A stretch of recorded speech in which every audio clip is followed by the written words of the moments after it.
iniciar la actividad que justamente es la cuarta reunión de nuestro programa anual de conferencias del Instituto de Ciencias Humanas, Sociales y Ambientales. Y en esta oportunidad tenemos el enorme placer de recibir a María Inés Tato. María Inés Tato, que es una especialista en estudios de la guerra y de la Gran Guerra en la Argentina. Y justamente el tema que ha propuesto para esta conferencia es Argentina y la Gran Guerra, humanitarismo y neutralidad. María Inés es doctora en Historia por la Universidad de Buenos Aires, investigadora independiente del CONICET en el Instituto de Historia Argentina y Americana Dr. Emilio Ravignani, que es una unidad ejecutora de la Universidad de Buenos Aires y del CONICET. Es coordinadora del Grupo de Estudios Históricos sobre la Guerra en ese instituto.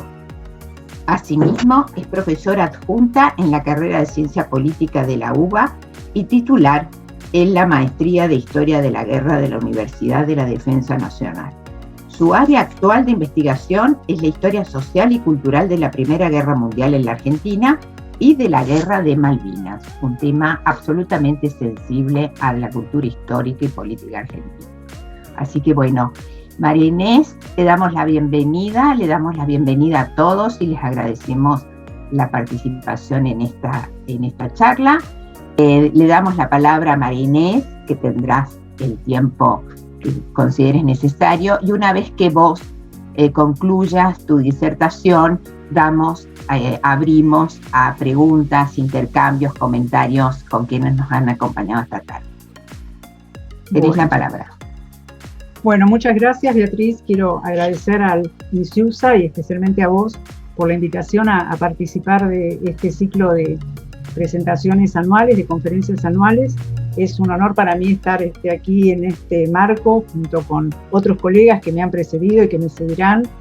Y bueno, mi idea es compartir con ustedes parte de una investigación que vengo desarrollando hace algunos años, centrada en los impactos sociales y culturales de la Primera Guerra Mundial en la Argentina.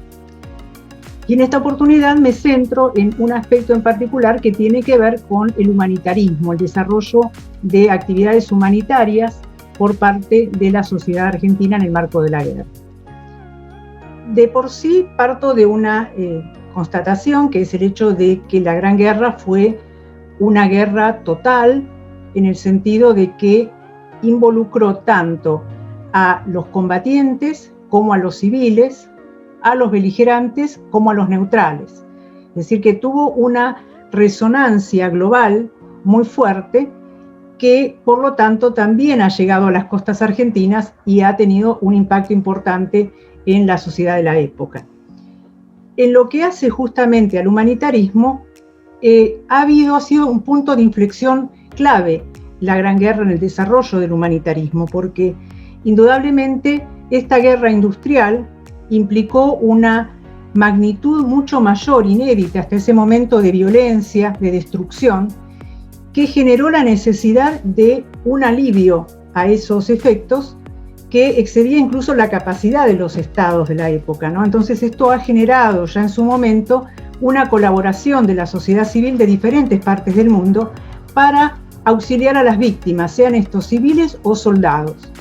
Pensemos algunas cifras básicas. Por ejemplo, se produjeron durante la guerra alrededor de 20 millones de heridos y hubo solamente, tomando en cuenta a la población belga, 500.000 de refugiados, de población desplazada. Es decir, las necesidades de estos sectores que han sido afectados por la guerra excedieron esa capacidad de atención de los estados beligerantes y generaron a nivel global diferentes iniciativas, tanto públicas como privadas, que fueron tejiendo redes transnacionales de colaboración con esas víctimas. Esto es entonces parte de lo que me interesa tratar aquí en esta reunión, es decir, mostrar cómo Argentina interviene en esas redes de solidaridad internacional y cómo va a manejar su rol de país neutral y al mismo tiempo de un país que colabora activamente con las actividades humanitarias que se desarrollan en relación con Europa. La Primera Guerra Mundial tuvo un impacto muy fuerte en la sociedad argentina por diversos motivos. Uno bastante obvio tiene que ver con lo demográfico, ¿no? Es decir, en 1914, según el Censo Nacional, el 30% de la población argentina era extranjera. Más específicamente, el 27% de la población argentina procedía de Europa, de esa Europa en guerra. Al mismo tiempo, Argentina tenía, como vamos a ver a lo largo de la charla, en Francia un modelo cultural, un paradigma cultural indudable. Francia era el referente de las élites argentinas de la época. Por lo tanto, también la guerra impacta en la sociedad a partir de esa vinculación espiritual y cultural con Francia. Argentina también era el principal socio comercial del Reino Unido en la época, por lo cual hay toda una serie de lazos económicos, culturales, demográficos, que hacen que esa guerra que se libra en Europa no sea tan lejana, sino que tenga también algún tipo de anclaje local. Y eso es lo que también va a generar una sociedad muy involucrada con la guerra, una sociedad que va a tomar partido tempranamente por uno u otro de los bandos, que va a movilizarse en términos culturales y que va en ese sentido a tomar partido que se va a manifestar en diversas esferas esa toma de partido. Es decir, uno lo puede ver en movilizaciones callejeras a lo largo de la guerra, lo puede ver en los debates en la prensa, en el enrolamiento de soldados voluntarios que van a Europa para pelear por los ejércitos europeos, sobre todo por Francia, y también en el campo del humanitarismo. Es decir, aquí también podemos ver que esa beligerancia cultural va a tener también su impacto, ¿no?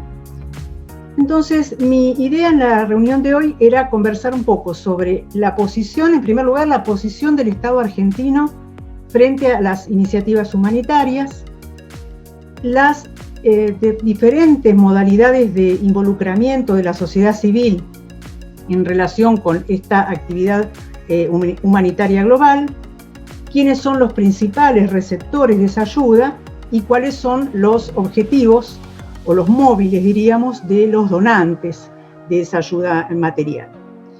Entonces, bueno, voy a partir de una cuestión básica que es la postura del Estado argentino ante la guerra. Nosotros durante la Primera Guerra Mundial tuvimos dos administraciones, dos gobiernos de signo político distinto. Estuvo Victorino de la Plaza, conservador, hasta 1916, y Hipólito Yrigoyen, radical, por el resto de la guerra, ¿no? Y más allá de las diferencias personales, de las diferencias partidarias, ambos mantienen una política de neutralidad, con variaciones, ¿no? Es decir, no son exactamente idénticas las políticas de ambos. En todo caso, después podemos entrar, si en el momento de las preguntas, en ampliación un poco de estos datos, pero en realidad coinciden en la idea de que lo mejor para Argentina es mantenerse al margen del conflicto.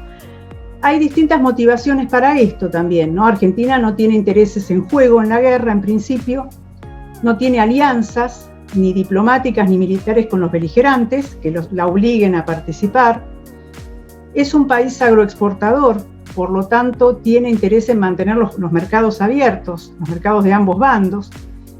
Y al mismo tiempo, como decíamos antes, es un país cosmopolita, tiene muchas comunidades de inmigrantes y por lo tanto quiere evitar las tensiones sociales, étnicas entre las comunidades. Entonces, esos más o menos son los motivos por los cuales Argentina, frente a la guerra, decide mantener una política de neutralidad. Ahora bien, la guerra, decíamos tempranamente, genera esta necesidad de colaboración humanitaria y hay varias iniciativas que al comienzo mismo de la guerra involucran al Estado argentino. La principal es una ley que se va a sancionar en septiembre de 1914, la ley 9501, que es una ley que responde a una iniciativa de dos senadores conservadores, Benito Villanueva, Adolfo Dávila, y que busca otorgar un subsidio a la Cruz Roja Internacional para ayudar a las víctimas de la guerra. Esto es una iniciativa del Senado que, como decimos, toma forma de ley y que va a concretarse, un poco demoradamente, pero se va a concretar en el envío de 25.000 pesos moneda nacional a la Cruz Roja Internacional.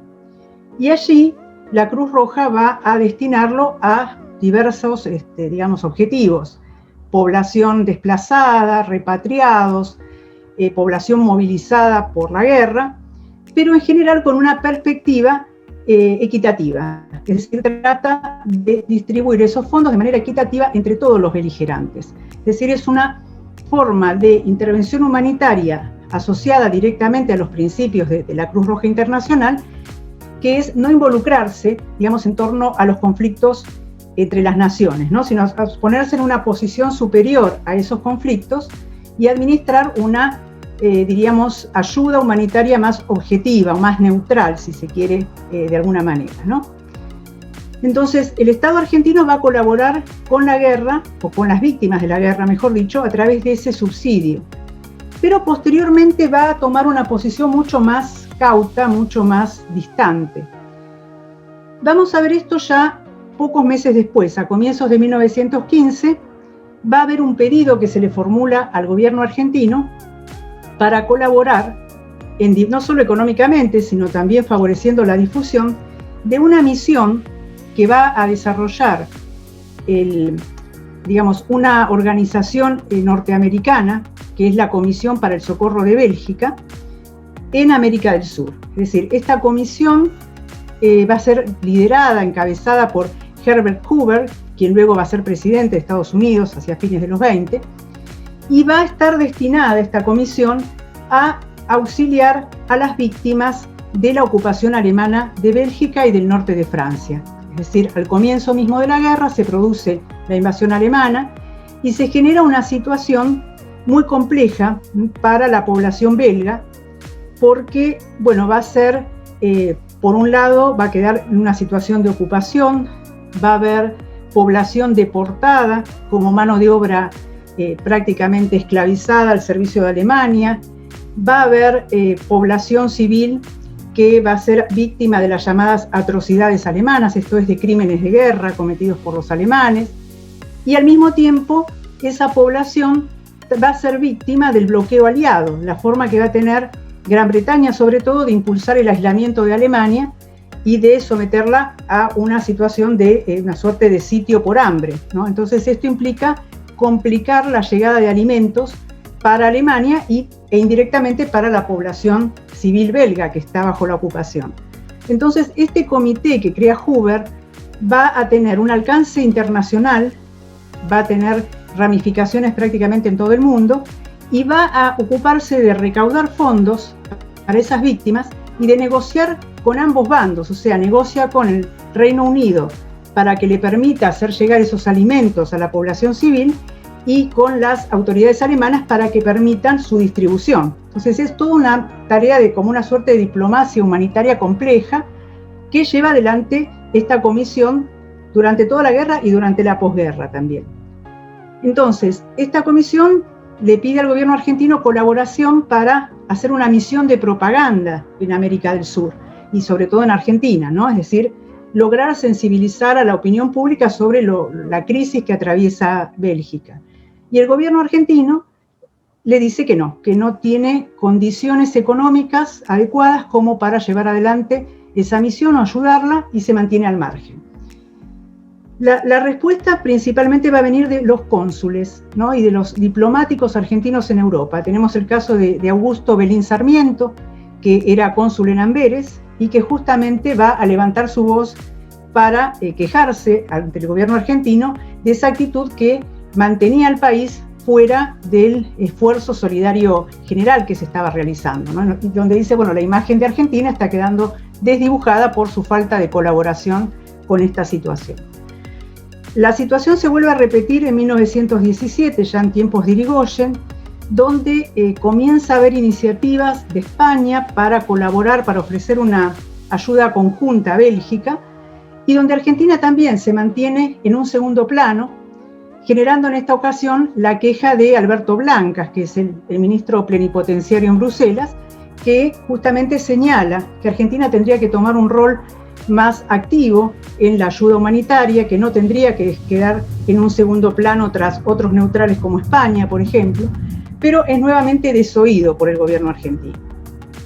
Es decir, acá lo que se puede advertir en cuanto a la política estatal frente a este tema son esas tensiones internas dentro del gobierno, dentro del Estado, mejor dicho.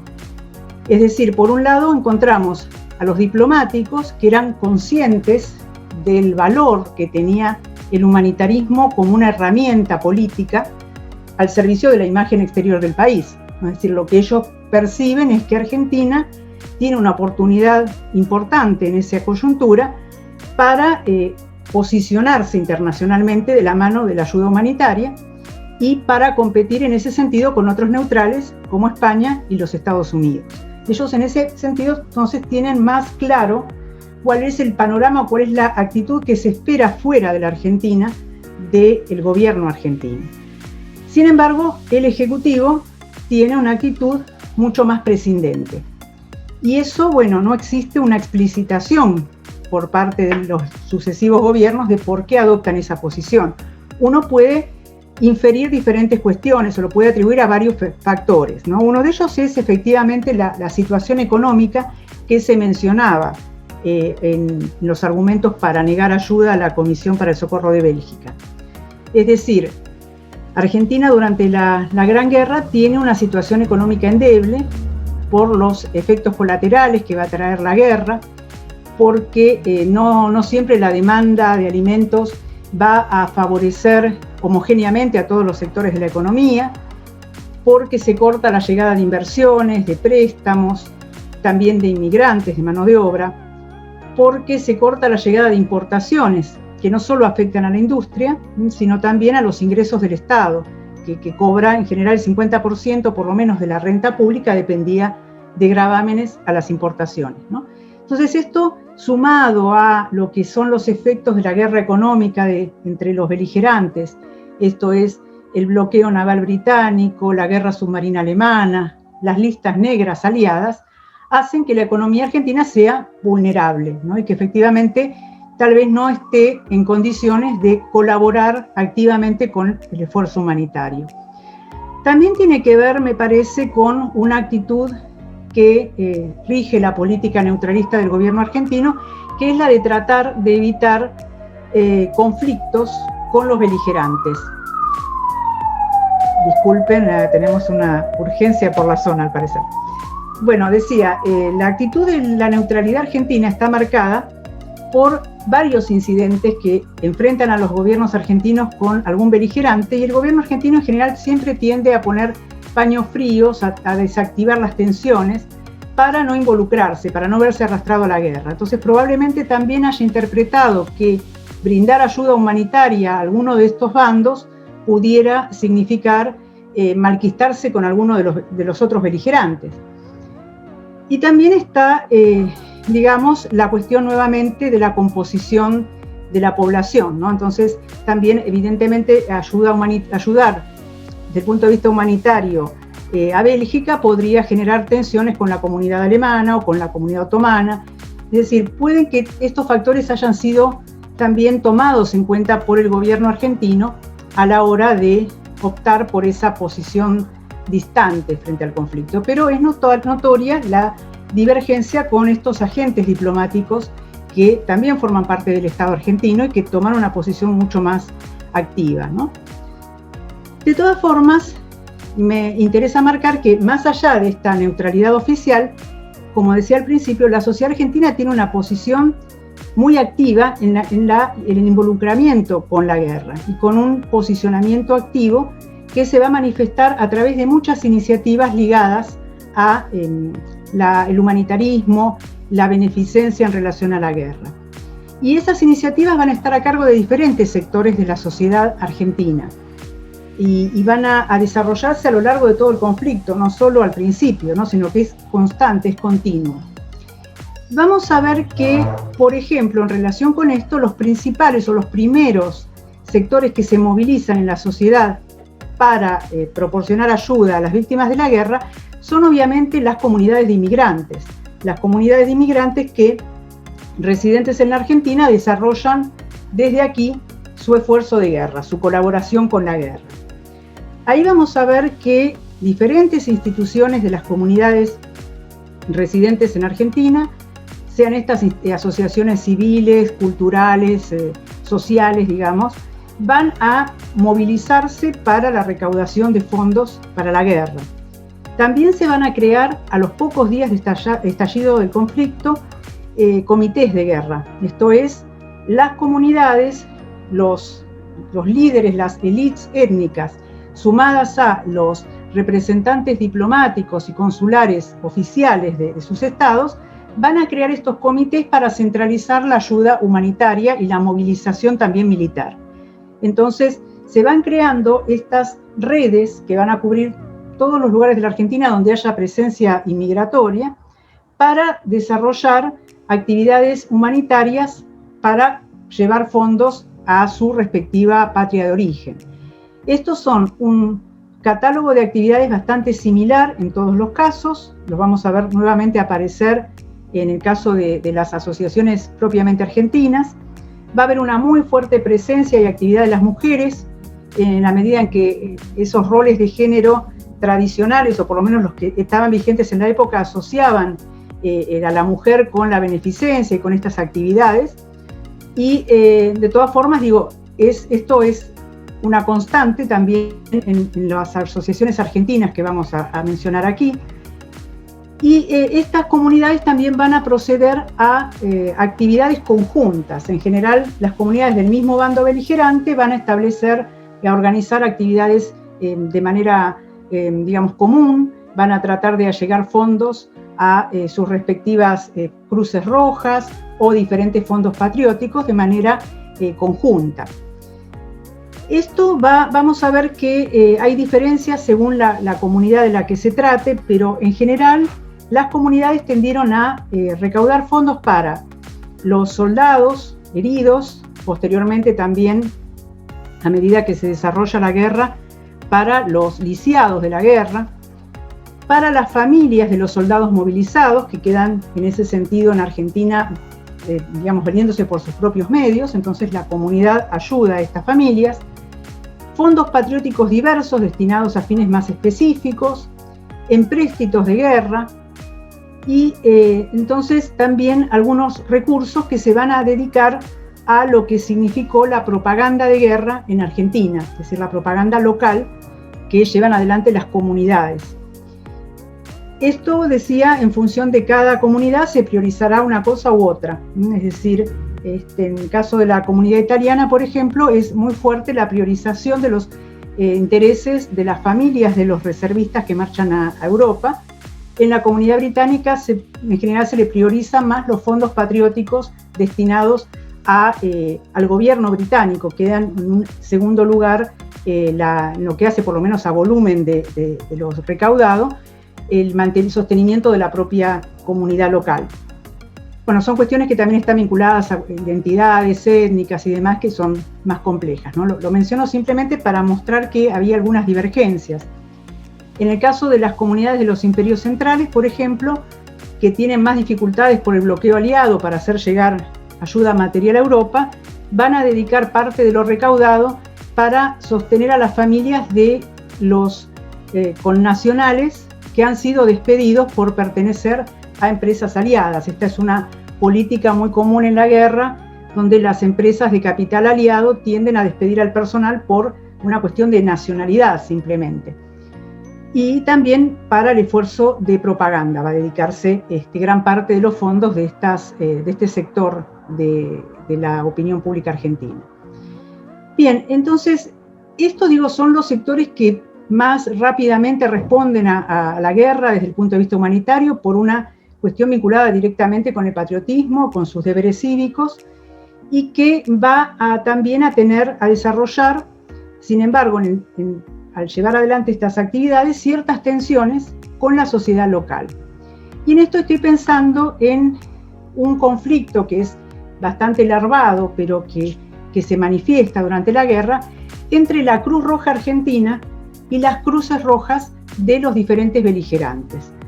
Porque estas cruces rojas actúan durante toda la guerra prácticamente sin autorización de la Cruz Roja Argentina, que es la única, digamos, la que legítimamente tiene la representación, el uso del nombre, digamos, a nivel local. Entonces, lo que nos vamos a encontrar aquí es que hay una competencia no declarada, pero práctica, entre estas cruces rojas beligerantes y la Argentina. Y va a tener, bueno, van a ser toleradas estas actividades teniendo en cuenta lo delicado de la situación internacional, la crisis humanitaria que atraviesan los estados europeos, pero va a repercutir también, y después sobre esto voy a volver más hacia el final, sobre la recaudación de fondos. Es decir, la Cruz Roja Argentina va a tener una recaudación muy modesta de fondos en comparación con lo que obtienen las de los países beligerantes y otros fondos patrióticos.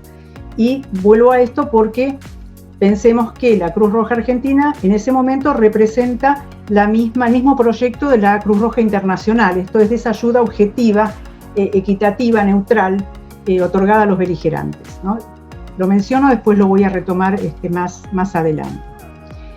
Pero bueno, más allá de esta actividad humanitaria que desarrollan las comunidades de inmigrantes, la Cruz Roja Argentina, vamos a encontrar muchas otras iniciativas que se van a desarrollar a lo largo de la guerra por diferentes sectores de la sociedad.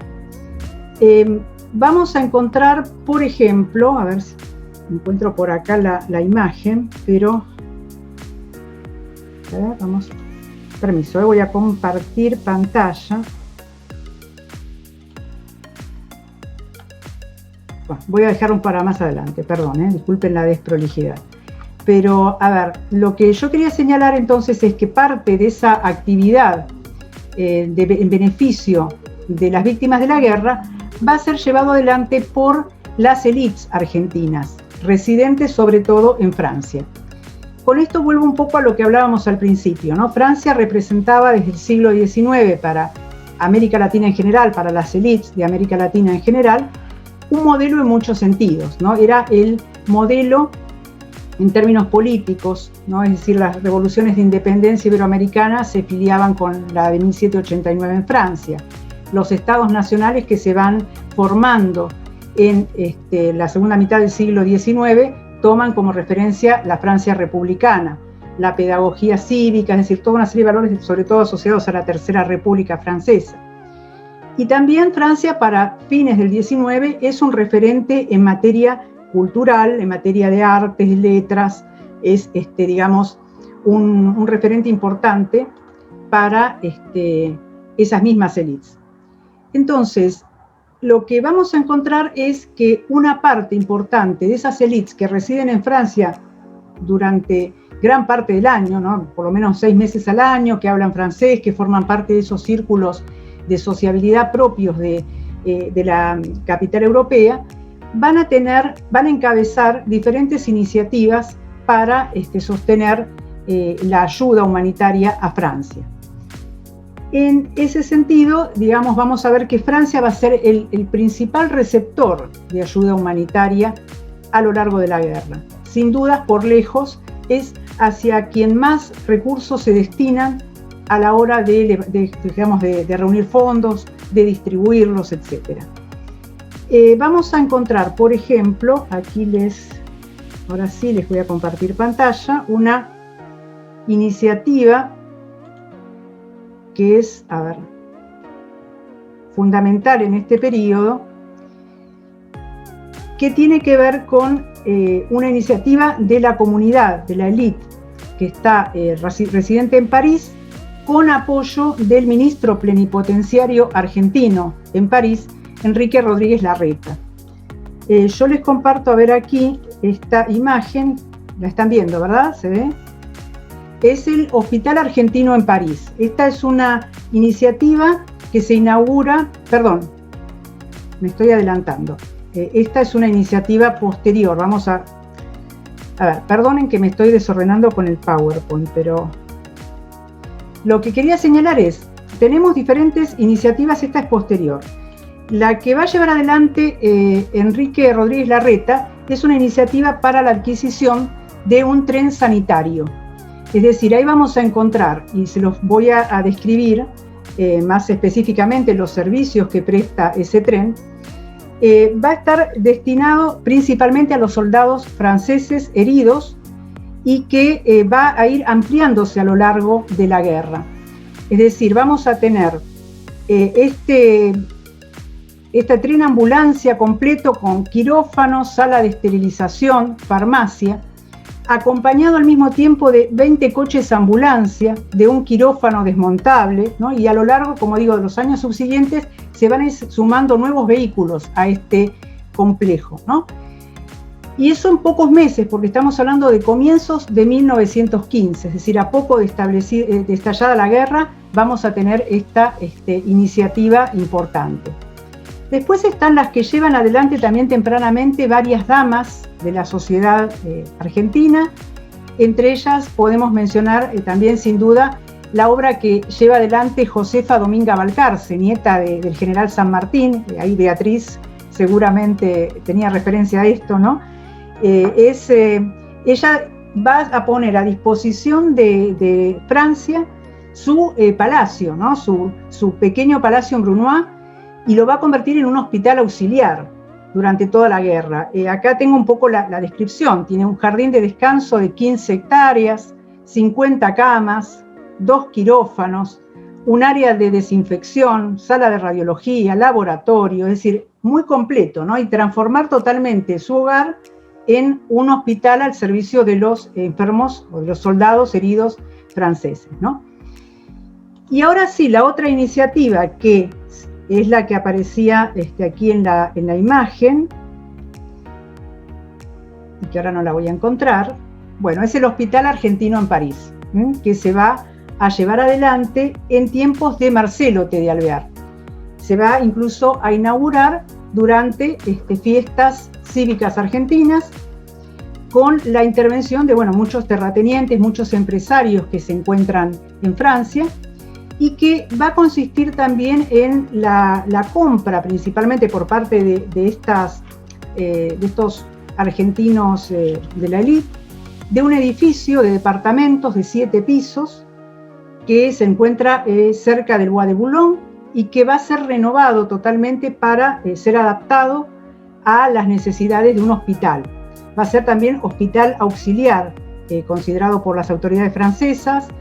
Tiene 100 camas, quirófano, sala de radiografía, es decir, es muy completo y va a funcionar así hasta el fin de la guerra, con personal exclusivamente argentino, el personal médico, no las enfermeras, pero el personal médico es totalmente argentino. Entre ellos se encuentra, entre otros, Enrique Finocchieto, que es uno de los principales médicos que va a tener intervención en Francia, Rafael Cisneros, Enrique Beretervide, es decir, son una serie de médicos que también expresan una mirada humanitaria. Esto es poner al servicio de la comunidad sus habilidades médicas, ¿no? De manera totalmente gratuita, y colaborar con las necesidades que crea la guerra en materia sanitaria. También vamos a tener otro médico, no en el Hospital Argentino en París, pero en Francia también, que es Pedro Chutro. Probablemente le suene también el nombre, es una figura muy relevante en la medicina argentina, que durante la guerra hizo más de 1000 cirugías de alta complejidad dentro del hospital del Liceo Buffon. Es decir, ahí tenemos toda una serie de médicos que también expresan, decimos, esa voluntad de solidaridad con Francia, y que luego de la guerra van a ser distinguidos con la Legión de Honor, muchos de ellos, por parte del Estado francés. Bueno, es difícil mensurar cuál es el monto, el balance total de la asignación que logra, transferir la Argentina en materia humanitaria a Francia. No hay registros completos, es decir, muchas de estas iniciativas se desarrollan de manera autónoma, sin coordinación, muy capilar en algunos casos, y entonces no existe un relevamiento de conjunto.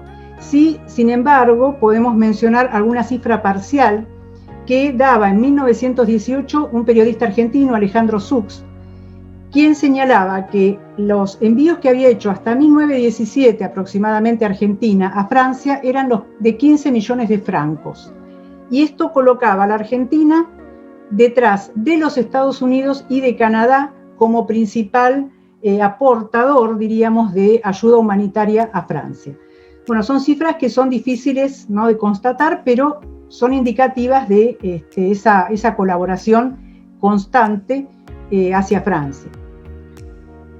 Ahora bien, más allá de Francia, también tenemos en segundo lugar otro país beligerante que recibe gran parte de la ayuda humanitaria argentina, no tanta como la francesa, pero que de todas formas va en el podio, digamos, bien posicionada en cuanto a recepción de ayuda argentina. Y esta es Bélgica.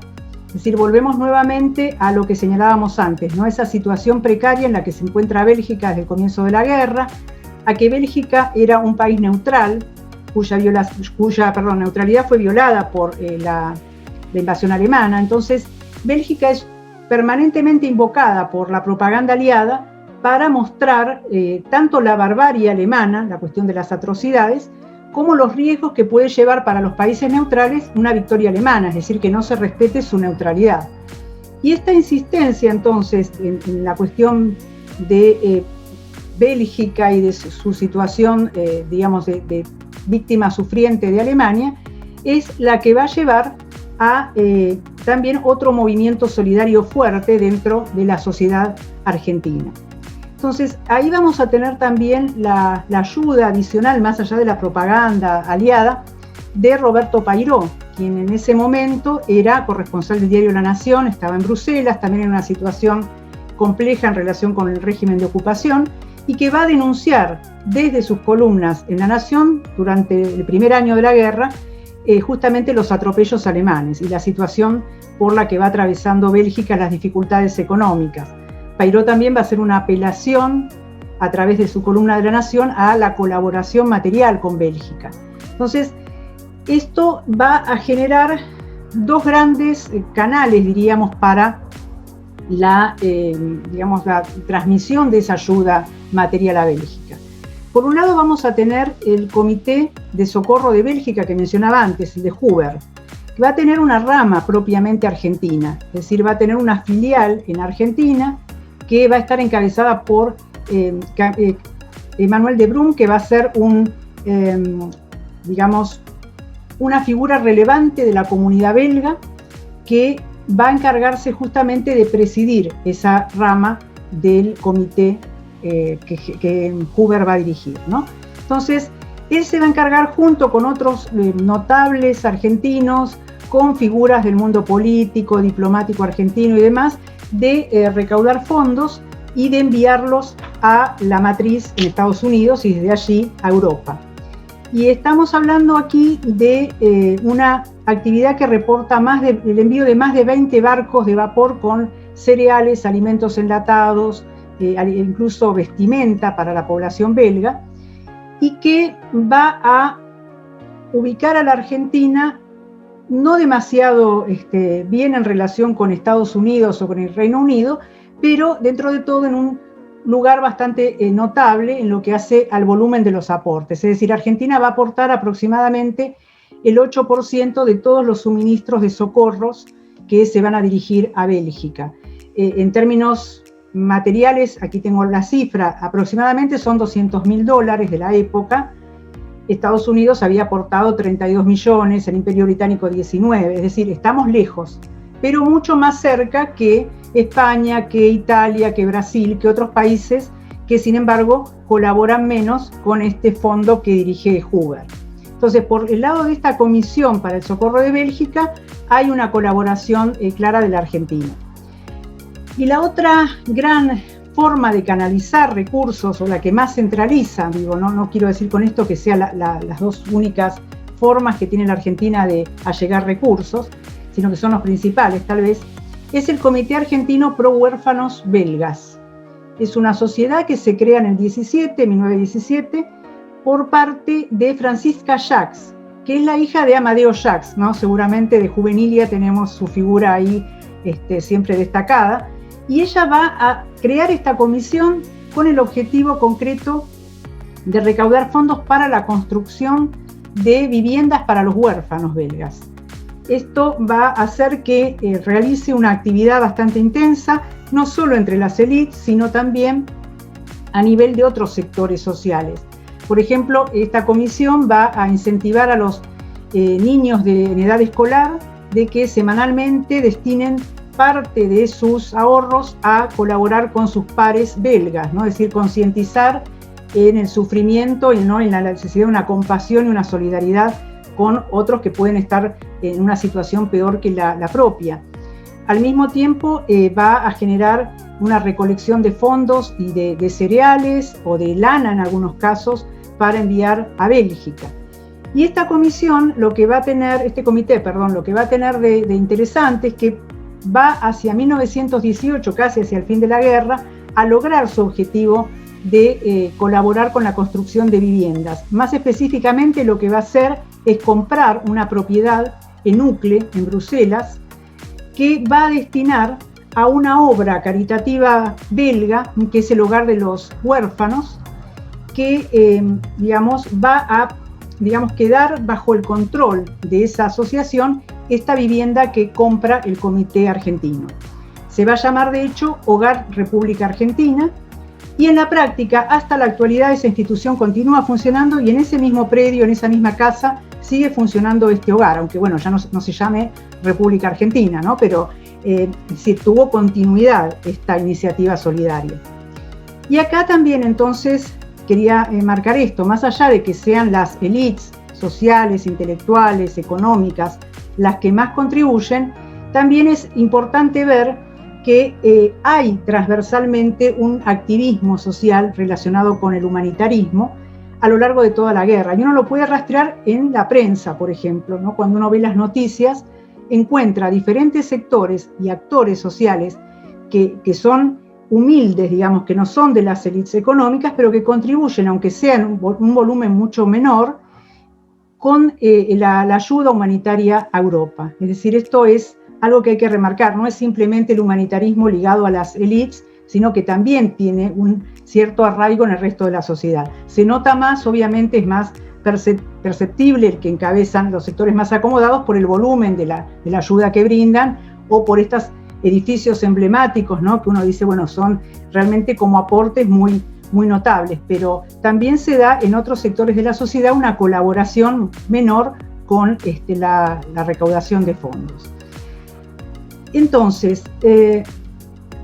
vamos a ver también que la colaboración material para ayudar a otros aliados es menor. En general uno no va a encontrar demasiadas iniciativas patrocinadas por argentinos para ayudar a Gran Bretaña o para ayudar a Italia, ¿no? En general son las comunidades las que se movilizan más para eso, estas comunidades. Y tampoco se van a encontrar demasiados indicios de ayuda recaudada para los imperios centrales. Hay referencias que uno puede encontrar de, por ejemplo, médicos voluntarios que fueron a servir a Alemania. También hay referencias a algún envío de alguna donación contante y sonante, digamos, para Alemania, pero en líneas generales no se encuentra una colaboración tan marcada. Ahora vamos a tratar de dar alguna explicación de esto, pero en el fondo, en realidad, el humanitarismo lo que está reflejando son las tendencias dominantes en la sociedad argentina y en la opinión pública argentina, ¿no? Es decir, nosotros vamos a ver que el foco principal de esta ayuda humanitaria está puesto en Europa Occidental y sobre todo, decíamos, en Francia y en Bélgica. Y esto tiene que ver con las inclinaciones francófilas de las que hablábamos antes, que hacen que obviamente haya una mayor sensibilización con la causa de estos países. Sumémosle a esto también otra cuestión, que es cómo se constituye esa opinión pública en cuanto un, digamos, agente de información sobre la guerra. Vamos a tener mediaciones entre la guerra y la opinión pública que están dadas por las agencias de noticias aliadas, por las empresas cablegráficas aliadas, que van a hacer que el grueso de la opinión pública, si tomamos como indicio de opinión pública la opinión publicada, es decir, la prensa, va a tener una propensión mayor hacia el bando aliado. Entonces esto también se va a reflejar después en el terreno humanitario. Y también está el factor demográfico que mencionaba antes, ¿no? Es decir, estamos hablando de una población extranjera muy importante en la Argentina y de una población cuyo 51%, me estoy refiriendo a la población extranjera, procede de los países aliados. Es decir, tenemos un 51% de extranjeros que son de los países aliados y solo un 6% de los países de los imperios centrales. Entonces encontramos ahí ese desbalance que hace que efectivamente la sociedad civil tenga una inclinación claramente pro-aliada y más, sobre todo francófila, ¿no? Y que a la hora de colaborar económicamente con las víctimas de la guerra también se opte por esa afinidad que se va a mostrar, ¿no? Por otro lado, quería ir cerrando un poco la presentación con algunas conclusiones, ¿no? Decíamos, encontramos una Argentina que adopta un posicionamiento neutral frente a la guerra, una neutralidad diplomática oficial, pero que no es incompatible con una beligerancia cultural de la sociedad. Estamos hablando entonces de la posibilidad de mantener simultáneamente ambas posiciones, ¿no? Un gobierno que se mantenga al margen del conflicto, pero una sociedad que se involucre activamente. Estamos también, tenemos que tener en cuenta que la neutralidad no implica indiferencia, es decir, la neutralidad oficial no implica necesariamente que a la opinión pública le dé lo mismo la guerra, ¿no? Sino que tienen claramente una toma de partido frente al caso y eso se va a manifestar en sus prácticas. También, volviendo a lo que señalaba al comienzo, ¿no? Mostrar que existe una tensión fuerte dentro de esa neutralidad. O sea, que no existe tensión entre la neutralidad oficial y la beligerancia de la sociedad civil, pero sí hay tensiones dentro del campo oficial, dentro de lo que es el Estado, en lo que señalábamos antes, la actitud del gobierno nacional frente a la diplomacia y los agentes que en el terreno y en la propia, digamos, campo de batalla que se está llevando adelante en Europa, toman una posición más activa. Es decir, cuando hablábamos de las advertencias de los cónsules o de los ministros en Europa sobre cuál debería ser la posición de Argentina frente a la sociedad, a los conflictos que planteaba la guerra para la sociedad civil europea, tenemos ya un indicio, ¿no? De una posición diferenciada dentro del cuerpo diplomático. Después también cuando mencionábamos estas iniciativas que son muy notables, ¿no? De ayuda, mencionábamos a Enrique Rodríguez Larreta, mencionábamos a Marcelo T. de Alvear en Francia, Alberto Blancas también en Bruselas, es decir, son agentes diplomáticos que se identifican con la causa de los países con los que están sirviendo como tales y que muestran una mayor sensibilidad a la hora de impulsar estas actividades diplomáticas, sin por ello apartarse en teoría de la neutralidad oficial, ¿no? Es decir, esto es un tema interesante para mostrar, ¿no? La cuestión de las tensiones que genera el humanitarismo en materia de relaciones entre actores estatales, diríamos. Por otro lado, también quería señalar esta cuestión, ¿no? De que mencioné un poco al comienzo y a lo largo de la exposición, que durante la Gran Guerra en general uno encuentra una tensión entre diferentes formas de entender el humanitarismo, entendido de una manera objetiva, neutral, equidistante de los bandos beligerantes y una mucho más activa, que en el caso de los países beligerantes se identifica con la causa, por ejemplo, de sus respectivas cruces rojas, es decir, durante la guerra la Cruz Roja francesa, por ejemplo, estaba claramente alineada con los intereses del Estado francés, y lo mismo las cruces rojas de los otros países. Y en el caso de la Argentina, un país neutral, ocurre algo parecido, porque en realidad hay una, no sé si partidización, pero una sectarización, si se quiere, de esa ayuda humanitaria, que hace que predomine a la hora de recaudar fondos la ayuda destinada a aquel bando con el que la mayor parte de la sociedad argentina se identifica, es decir, no se dirige ayuda humanitaria en forma masiva para la Cruz Roja Internacional para que ésta atienda a todas las víctimas de la guerra de ambos bandos, sino que hay una toma de partido y un embanderamiento, diríamos, de esta ayuda humanitaria de manera muy concreta, ¿no? Y por último, lo que quería señalar con esta presentación también es mostrar el alcance global que tiene la guerra, mostrar cómo en esta periferia que es la Argentina de todas formas hubo repercusiones muy marcadas que se manifiestan en este tipo de movilización, por ejemplo, y también mostrar las interconexiones que se fueron dando durante la guerra entre neutrales y beligerantes, ¿no? Porque aquí tenemos países neutrales que, sin embargo, van a aportar su granito de arena, diríamos, para aliviar los efectos de esa guerra que producen los beligerantes. También vamos a encontrar en acción redes internacionales y transnacionales que van a unir a estos sectores neutrales, como puede ser Argentina, España, Estados Unidos, con esa Europa en guerra. Entonces, un poco la presentación estaba tratando de, tomando este prisma del humanitarismo, mostrar esa complejidad que fue el contexto de la Gran Guerra a nivel general, ¿no? Tomando en cuenta cómo repercute en el caso de la Argentina. Bueno, muchas gracias por la paciencia y quedo a disposición para lo que quieran preguntar. Bueno, muy bien, muchas gracias, María Inés. Vamos entonces a ahora las preguntas, comentarios que quieran hacer. Si prefieren, levanten la manito, activen la manito en sus pantallas, y si no, por chat, y yo voy leyendo las preguntas o comentarios que surjan, ¿no?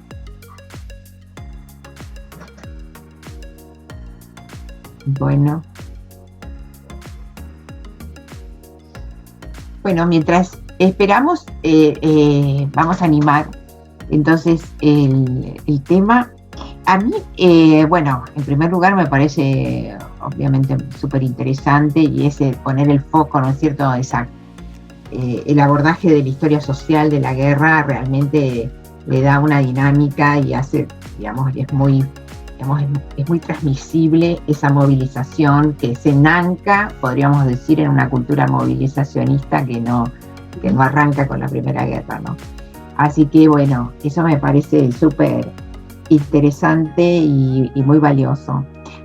Algunas preguntas muy puntuales. Una, vos sabés que Benito Villanueva me llamó la atención porque era un personaje que justamente salió de un clan, un linaje familiar político del siglo XIX acá, y que después consagró su carrera política en Buenos Aires.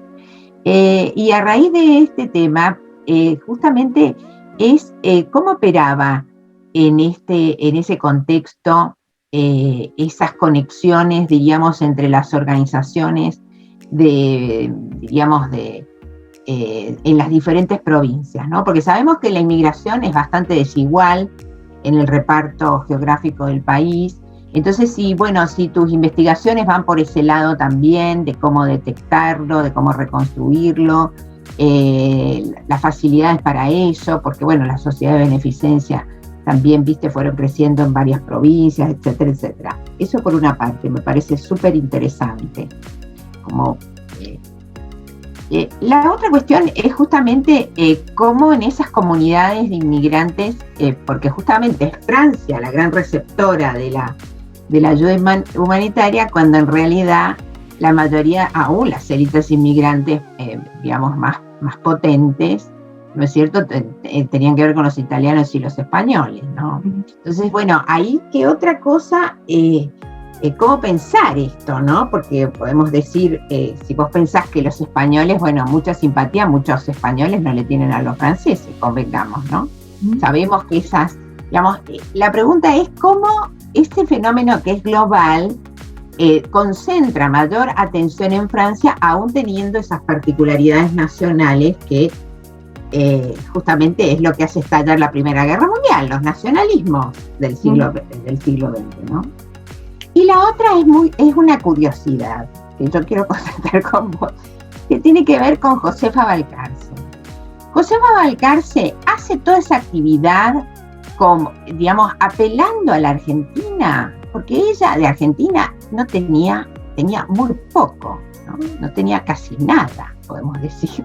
Entonces, eso me interesa muchísimo porque, bueno, justamente si es para colocarla del lado argentino o es una, que tiene sus orígenes en América del Sur, pero que que proviene de familias latinoamericanas, porque su marido era el descendiente también de una dinastía diplomática mexicana, ¿no? Entonces la pregunta es esa, si es porque alguna vez se pensó a sí misma Argentina, apeló al tema argentino para hacer su donación, o lo hacía como Josefa Balcarce, no me acuerdo ahora el apellido del mexicano, nada más. Bueno, paso a tratar de contestar un poco esto. Bueno, el tema para la primera pregunta, ¿no? La cuestión de cómo se va gestionando esa ayuda humanitaria a nivel provincias, ¿no? A nivel más descentralizado. Ese es todo un tema que me parece que es un tema pendiente todavía. Ajá. En realidad, trabajar el tema de la organización de redes de solidaridad o redes humanitarias en relación a la guerra es bastante arduo, porque uno no tiene... las fuentes son muy fragmentarias en realidad. ¿Qué quiero decir? Por ejemplo, lo que está más sistematizado es, al final de la guerra, la contribución de muchas comunidades de inmigrantes, ¿no? Porque ellos, al terminar la guerra, muchos de ellos redactan libros conmemorativos y hacen todo el balance de lo que han recaudado, a qué lo han dirigido. Es decir, ellos dan un conteo muy sistemático de todo lo que han hecho y de sus actividades. Después tenemos algunas informaciones sobre, por ejemplo, la Comisión para el Socorro de Bélgica. Los balances de la rama argentina también están disponibles. No son muy informativos, más allá de los números, no nos cuentan demasiado cómo se organizó la actividad. Eso hay que complementar con otras fuentes. Después tenemos también la de la Cruz Roja Argentina. Yo pude acceder, por ejemplo, a los libros de actas de la Cruz Roja, que apenas se encontraban realmente preservados, y realmente les agradezco a las autoridades y a Elena Capozzoli, que fue justamente quien me contacté, que me permitió llegar a esto que es lo poco que se conserva del periodo de la guerra, donde ahí también están los balances y los intercambios que tienen con Ginebra y demás. Pero después muchas de las actividades que se arman para recaudar fondos, uno las tiene que recuperar a través de la prensa, que es lo único que nos quedó, porque muchas de estas organizaciones que se arman para juntar fondos no se mantuvieron después los registros, después de la guerra, se han perdido. Entonces uno sí tiene que ir a la prensa étnica o a la prensa nacional, donde ahí se puede ir viendo, donde La Nación y la prensa, por ejemplo, son muy minuciosos a la hora de detallar en cada localidad qué actividad hay en esos días para recaudar fondos, pero es toda información muy parcial, ¿no? Muy fragmentada, como una especie de caleidoscopio, ¿no? Que uno tiene que tratar de ir uniendo las piezas para poder analizar de distintos ángulos esa información. Y me parece que esta cuestión de tomar en cuenta cómo se va organizando a nivel de las provincias esta ayuda es fundamental, y es algo que está pendiente de hacer, porque en realidad el estudio de la Primera Guerra y de los impactos que hay en Argentina están más centrados, en Buenos Aires como capital. Hay fuentes que tienen, como ya señalaba, yo las he consultado también, fuentes que tienen referencias a lo que pasa en las provincias, pero no hay trabajos equivalentes para todas las localidades. Entonces, esa es una de las tareas que también me gustaría hacer más adelante, en un momento, que es tratar de ver esa movilización que se puede ver muy claramente en Buenos Aires, cómo fue tomando perfiles específicos a nivel local, ¿no? Lo que nos permitiría cruzar lo global, lo nacional, lo local, y ver las especificidades que tienen, ¿no? Porque obviamente hay localidades que, como señalás, tienen mayor presencia inmigratoria y donde probablemente ciertas comunidades fueron más activas que otras, o los vínculos políticos que puede haber entre las élites provinciales con algunos de los líderes de estas movilizaciones humanitarias, ¿no? Entonces, eso es un trabajo que todavía está pendiente, ¿no? Es que hay muy poco realmente trabajado sobre el humanitarismo y la Primera Guerra, tanto en Argentina como en América Latina. Uno puede encontrar, trabajos aislados, referencias parciales, pero no está totalmente sistematizado eso. Y es un trabajo de largo alcance, porque se necesita justamente recurrir a fuentes que están demasiado dispersas, ¿no? Y que hay que tratar de sistematizar. Pero me parece que es algo interesante para tener en cuenta, y mismo esto que señalás, el rol que cumplen estos senadores, en tanto representantes de las élites provinciales, a la hora de ponerse a la cabeza de algunas de estas iniciativas. Eso es algo que me gustaría también en algún momento poder abordar. Por ahora mucho no puedo responder sobre eso. Con respecto a Francia y a lo que señalabas, ¿no? De esta cuestión de que predomina Francia esa francofilia por sobre el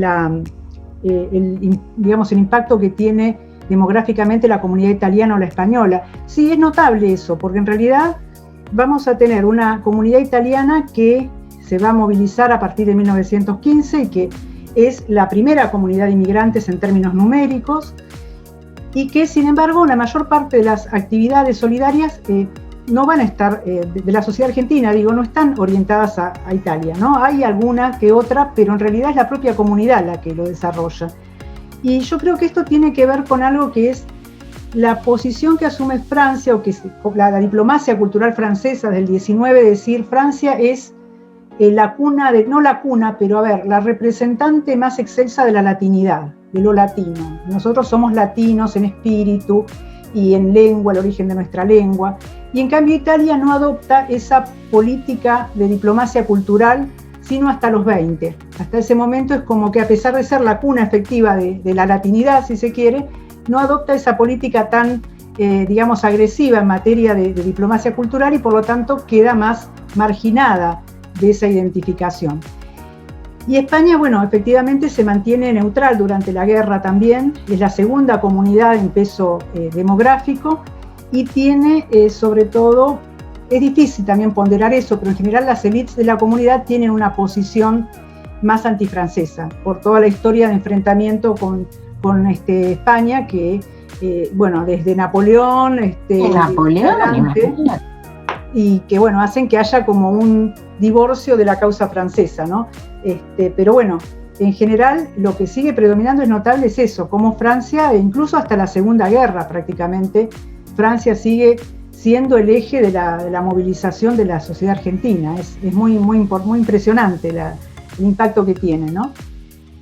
Y después, sobre Josefa Balcarce, por lo que yo he podido ver, efectivamente ella es una obra individual de ella y no apela a la Argentina, porque tampoco es que busca establecer, movilizar a la colonia argentina en Francia para que la ayude, ¿no? Sino que es como una iniciativa totalmente individual, y que probablemente esté marcada por lo que vos señalabas, su propia identidad más francesa que argentina. Lo que pasa es que habitualmente, por la raigambre argentina de su linaje, digamos, se la suele reivindicar, como pasa muchas veces también con muchas cuestiones, ¿no? Donde por el hecho de haber sido argentino, uno dice, bueno, se le da una centralidad a la figura, pero efectivamente a la hora de evaluar las motivaciones, probablemente en su caso sea la identificación con lo que considera su patria, más que la patria de su abuelo, ¿no?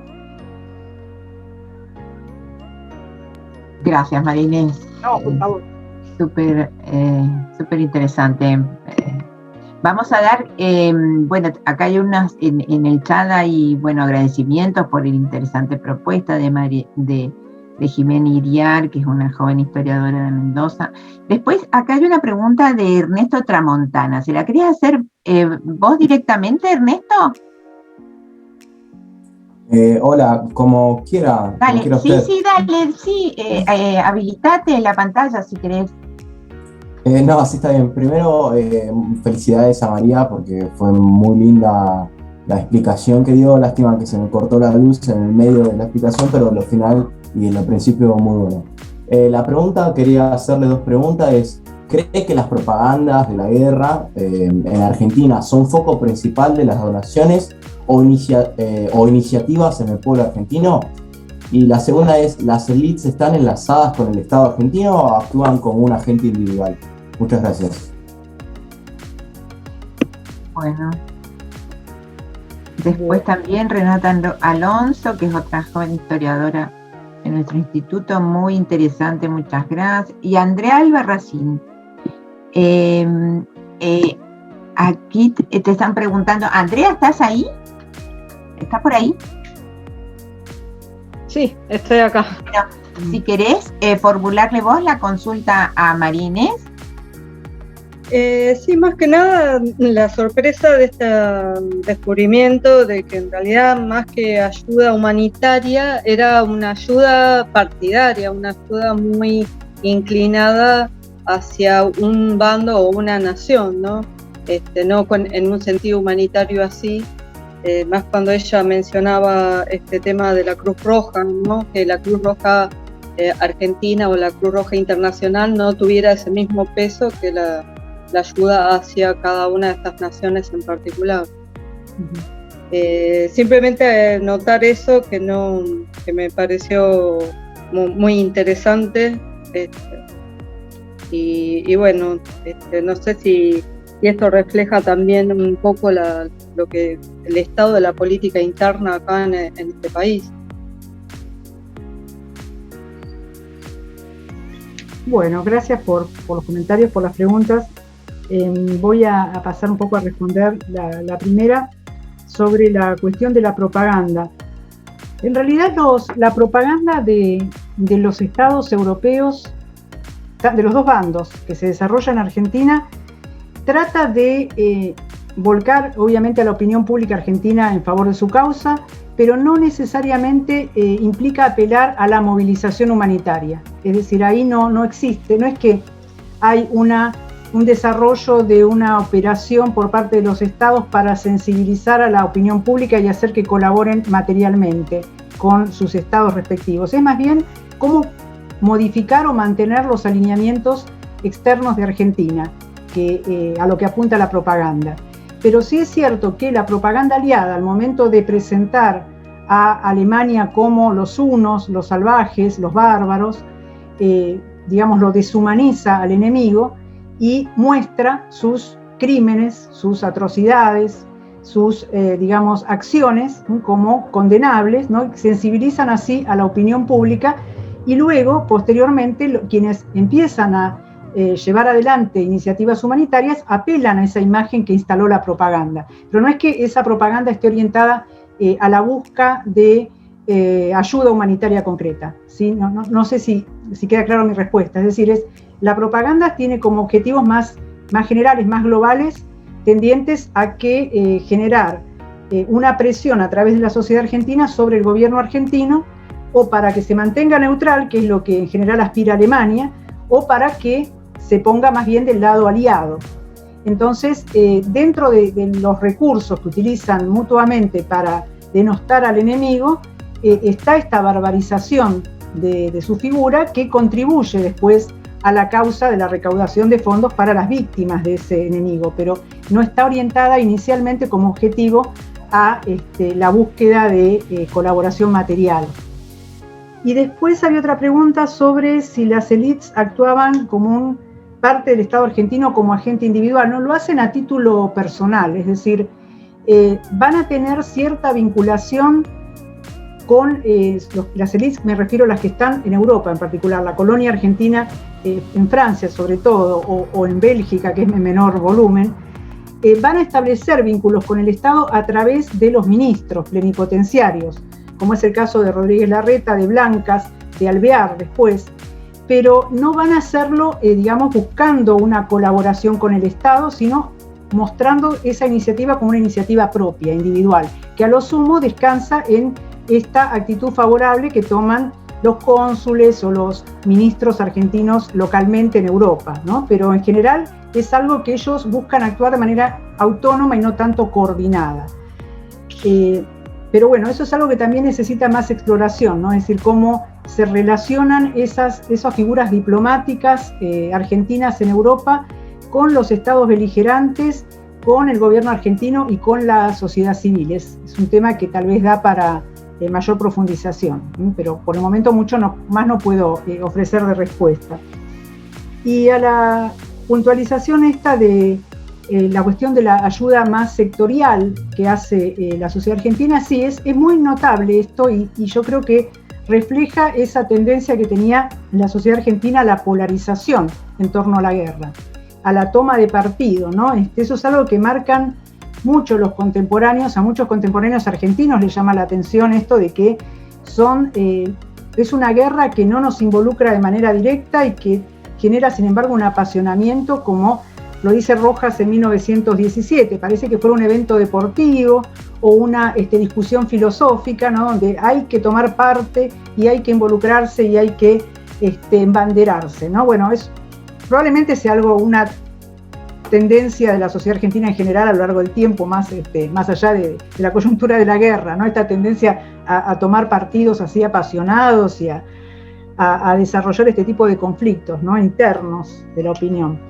Pero en este caso, bueno, la ayuda humanitaria refleja lo mismo, es decir, así como la sociedad se dividía en aliadófilos y germanófilos, y entonces iba a movilizarse en homenaje a los aliados o a defender la neutralidad en el caso de los más pro-alemanes, o en la misma manera que discutían en la prensa o en los principales ámbitos de sociabilidad o en los bares, en fin, toda esa vida cotidiana que está atravesada por la guerra y que está muy, no sé si partidizada, pero sí como muy sectariamente organizada, también se va a reflejar a través de la ayuda humanitaria. Me parece que eso es la ayuda humanitaria es como un ángulo más desde el que mirar ese mismo tipo de alineamientos y de conflictos internos de la opinión pública argentina. No lo veo tan ligado a política interna porque la cuestión de la guerra es en general bastante independiente de la política interna, es decir, en estos posicionamientos en favor de aliados o de políticas más pro-alemanas, uno encuentra diferentes sectores políticos. Mismo cuando en 1917 la cuestión internacional se hace más aguda porque se pone en duda si Argentina debe o no mantenerse neutral por una serie de episodios vinculados con la guerra, con hundimientos de buques argentinos y demás, uno encuentra tanto entre los que a partir de ese momento se van a llamar neutralistas y rupturistas, a representantes de la mayoría de los partidos políticos. Uno encuentra radicales en ambos bandos, conservadores en ambos bandos, o sea que la guerra es como que atraviesa muy transversalmente a la sociedad, no lo acorta en oficialismo y oposición, más allá de que haya usos políticos a veces de la cuestión internacional para erosionar al gobierno de turno, pero de todas formas es una cuestión, la de la guerra, que no tiene un color político homogéneo, ¿no? Digamos que en ese sentido está mucho más difuso la alineación, no hay un alineamiento estricto oficialismo-oposición, por ejemplo, en torno a la guerra. Pero bueno, no sé si respondí con eso lo que me habían preguntado.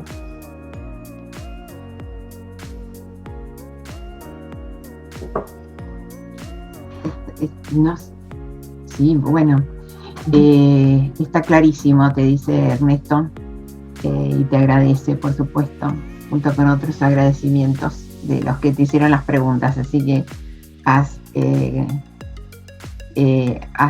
¿cómo se dice usualmente? Bueno, no me sale ahora. Bueno, yo tenía vos sabés que mientras te escuchaba había una cuestión que se me representaba en la cabeza, que es la siguiente. Cuando terminó la Primera Guerra Mundial, ¿hubo manifestaciones públicas, movilizaciones celebrando el fin de la guerra? Sí, hubo, sobre todo, bueno, no solo en Buenos Aires, pero sobre todo en Buenos Aires, y ahí sí aparece un poco la cuestión partidista, porque los organizadores de esas marchas muy masivas, estamos hablando de marchas que a veces eran 100.000 personas en la ciudad de Buenos Aires, y que, solo en las calles, ¿no? Pero tenían todo un circuito de recorridos a lo largo de la ciudad que involucraba más gente, de hecho. Y hay varias celebraciones que se van a hacer del armisticio, pero ahí los organizadores en general tomaron sí una posición más partidista. Ahí al final de la guerra sí se nota más, porque en general quienes organizan el principal acto van a señalar que van a celebrar el fin de la guerra y van a denunciar a Irigoyen por una política exterior que no había sido adecuada a los intereses de la Argentina. Es decir, los sectores que son más opositores a Irigoyen van a utilizar esa movilización con esa doble finalidad. Entonces hay sectores, por ejemplo, del radicalismo que se mantienen al margen de la movilización y que ellos declaran: nosotros nos gustaría marchar para celebrar el fin de la guerra, pero no podemos hacerlo porque al acto se le ha dado un contenido además partidista, ¿no? y que en ese sentido divide. Pero hay actos muy masivos e incluso hay una serie de incidentes y terminan incluso con un muerto. Así que, era común en esa Argentina del 17-18 las manifestaciones masivas con episodios de violencia, pero nunca tanto como ese, ¿no? Es como que el cierre de ese apasionamiento y esa polarización extrema termina de manera bastante marcada, enlutando ese episodio del fin de la guerra, ¿no? Okay. Gracias. No sé si hay alguna otra pregunta, comentario. Bueno, hola Betty, ¿cómo estás? O buenas tardes, María. Lili, ¿cómo te va? Bien, mira, escuché muy atentamente a María Inés, muy buena tu disertación, me enteré de muchas cosas que no sabía, y a la vez estaba pensando que en esta primera, digamos, estos primeros 20 años del siglo XX, la Primera Guerra Mundial en los escritores argentinos no tuvo mucho impacto. En eso justamente, o sea, la Argentina, los escritores argentinos venían de todo un modernismo latinoamericano y quería pensar si había leído algo de los escritores de principio de siglo, ¿no es cierto?, como Ricardo Rojas, acá me estuvo Rafael Obligado, y ninguno de ellos hizo alusión a la Primera Guerra Mundial desde el punto de vista literario. Borges era muy joven, estaba guardado justo se va con sus padres a Europa en esa época y tuvo que quedarse en Ginebra todo el tiempo que duró la guerra porque no pudo. Pero quería preguntarte si sabes de algunas, desde el punto de vista de las sociedades literarias, si ellos hicieron o tuvieron algún tipo de influencia dentro de la opinión pública argentina, a través de la escritura o de textos, porque hago memoria y yo estudié letras, por eso te hago esta pregunta, y no me acuerdo haber leído en escritores de esos años referencias así muy específicas al impacto desde el punto de vista humanitario o como sociedad argentina que haya dado en el país la Primera Guerra Mundial, ¿no? ¿Vos tenés algún conocimiento de eso? Sí, en realidad hay varios intelectuales, varios escritores que se manifiestan en algunos casos tempranamente sobre la guerra, sí. Pero sobre todo lo van a hacer a partir de 1917. En 1917, cuando hay una fuerte polarización de la opinión pública, no ya aliadófilos y germanófilos, ¿no?, sino más bien neutralistas, rupturistas, se va a formar lo que se llamó el Comité Nacional de la Juventud, que es una entidad que, por más que tiene... se asienta en las universidades, en colegios secundarios, en diferentes asociaciones civiles, tiene como un liderazgo de los principales escritores de la época. Estoy pensando en Lugones, en Rojas. Bueno, Pairó no participa de este comité, pero Pairó también al comienzo de la guerra tiene una serie de intervenciones directamente vinculadas con la defensa de la causa de Bélgica. Uno puede encontrar entonces también publicaciones como la revista La Nota, ¿no?, que tienen de Emile Arslan, que tienen un carácter más literario, y yo diría que la mayor parte de los escritores que son más renombrados en general para los cánones de la época están embanderados con la causa de los aliados.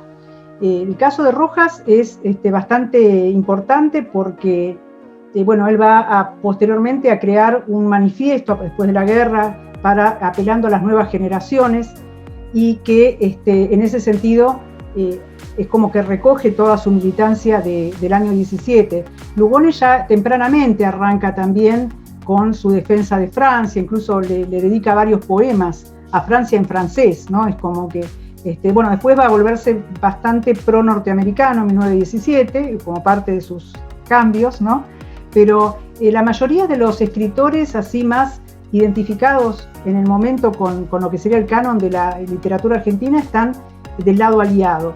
El que no figura demasiado, por lo menos contemporáneamente, uno puede encontrar a Manuel Gálvez, no lo encontré durante la guerra manifestándose. A mí me había llamado mucho la atención ese caso, pero Manuel Ugarte sí, por ejemplo, va a tener una actitud condenatoria de la guerra, más neutralista, también tempranamente. Es decir, bueno, también podemos encontrar a Ernesto Quesada en el bando más pro-alemán, aunque bueno, tampoco sé si podemos adscribirlo solamente al campo literario, a Quesada, porque está en varios campos a la vez, ¿no? Pero en general hay una repercusión bastante importante en el terreno literario que llevan a esta suerte de militancia y que hace que, bueno, en el año 17 todas las posturas que se venían manteniendo a título individuales como que se coordinan en este Comité Nacional de la Juventud. Ahí es como que vemos una confluencia que a mí me había llamado justamente la atención cuando inicié mis investigaciones, porque encontrar a Rojas y a Lugones en el mismo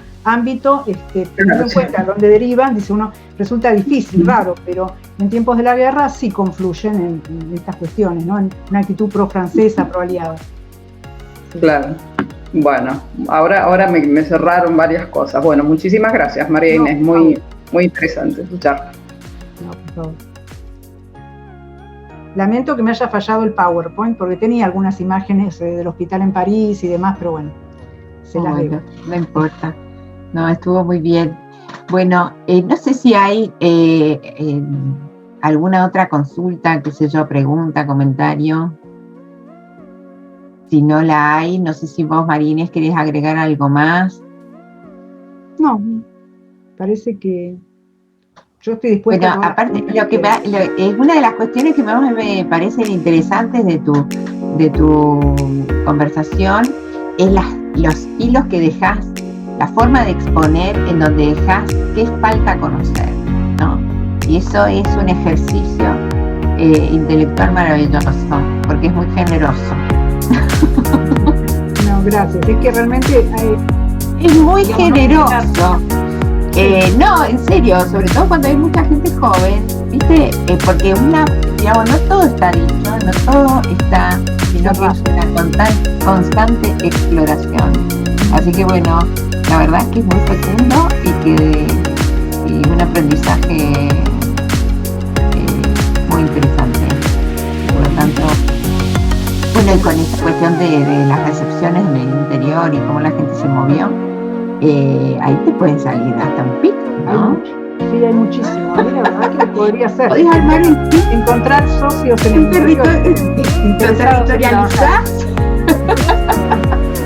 No, pero son temas bien potentes, porque hay mucha prensa étnica en el interior también, de que está absolutamente no desarrollada, no mirada, no está mirada.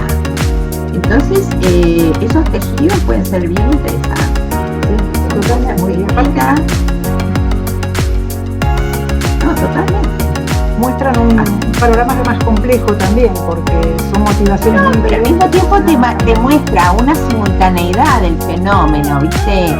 Que no es de la onda difusionista, ¿viste? Esa onda difusionista, sino y de las diferentes circulaciones, ¿viste? No necesariamente todo es, digamos, a medida que avanza el siglo XX se metropolitiza mucho más, ¿no? Pero las conexiones no necesariamente eran así a comienzos del siglo XX. No, totalmente.